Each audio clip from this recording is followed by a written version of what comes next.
Could you briefly tell us the 6 lives that Frankie Presto changes through his 6 magical blue strings? Okay, so the first one is actually, he's on a boat with Django Reinhardt, and Django had just, this is true, Django had just lost a child and did not want to come to America, and he meets him on the docks in London, and Frankie is a beggar at this point. He's just, because he's been abandoned, and he's just playing, and the guy says to him, you know, jouez, you know, he says in French, you know, play something happy. And so he plays a Django Reinhardt song, not knowing that this is Django Reinhardt.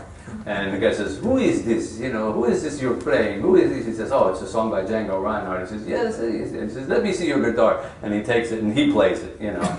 And by the time they're done with this interaction, he's willing to go to America if Frankie comes with him and translates for him. And that's the first time he notices, nobody sees it, but his string turns blue, because Django Reinhardt's life was changed by coming to America the one time he came here, and he only was in America once. So that was one. Then later, I won't go through them all in such detail, but later he's playing in a club, and a girl, turns out to be a very important girl in the story, is threatened by a patron with a knife. He's drunk, and he pushes her up against the wall, and he holds a knife to her throat. And Frankie jumps out in front of the stage and starts playing really, really, really fast. And the drunk kind of gets distracted, and he starts yelling at him, go faster, and he just keeps going faster and faster until he sort of hypnotizes the guy, and the girl runs away, and so one of his strings turns blue. I gotta remember them now. And the third one, I think he's in Vietnam, and he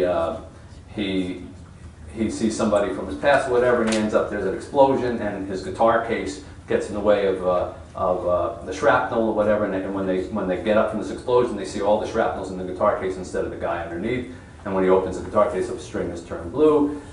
There's another one where someone who's mentoring him has a heart attack, and he saves him and rushes him to the hospital. And as he's playing this music to soothe him, one of the strings turns blue. I won't tell you the last ones because it's kind of very important to the plot of the book, but the point of it is, I mean, if you're going to get me this deep into it, I should, you know, I don't want to ruin the book for anybody, but the point is that you think all along that this is about magic. You think all along that this is about, wow, you know, he didn't know that was going to happen, and then the string turned blue and he saved it, but it's not.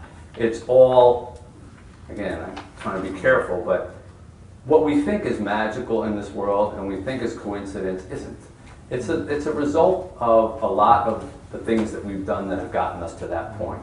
And without revealing too much, it isn't as much about the strings as it is about his heart and who he is. And that's what he ends up discovering in the end.